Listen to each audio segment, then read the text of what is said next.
Viewers, good morning.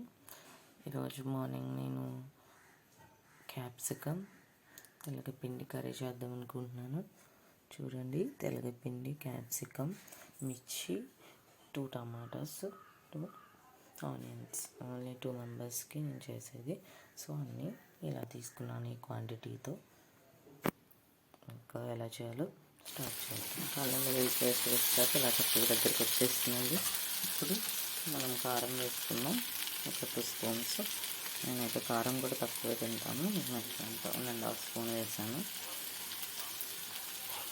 చక్కగా ఇది కూడా ఫ్రై అయిపోయాక కొంచెం మగ్గాక మనం మ్యాక్సిమల్గా అయితే ఆయిల్లోనే వండుతామని చెప్పాను కదండి.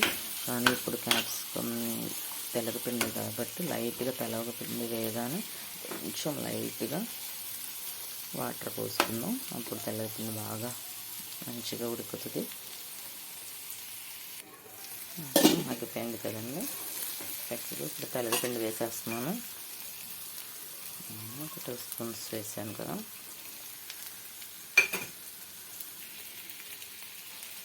ఇంకా వేసేసి కొంచెం వాటర్ తీసుకొని కొంచెం వాటర్ లైట్గా వేసుకుంటాం. లైట్గా వాటర్ వేసేసుకొని పెట్టేసుకొని కొంచెం మగ్గనిద్దాం.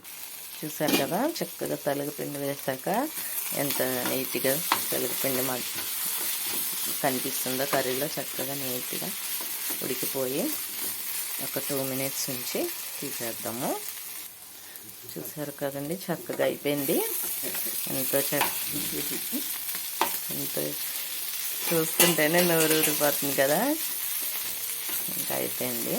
మీరు కూడా ట్రై చేయండి. అందరూ ట్రై చేసి మీరు కూడా ఎలా ఉందో కామెంట్ చేయండి. మరిన్ని వీడియోల కోసం మీ వంటలక్క యూట్యూబ్ ఛానల్ని సబ్స్క్రైబ్ చేసుకొని లైక్ చేసి షేర్ చేయండి. Thank you. మరి నెక్స్ట్ వీడియోలో మళ్ళీ మేము ముందుకు వస్తాను.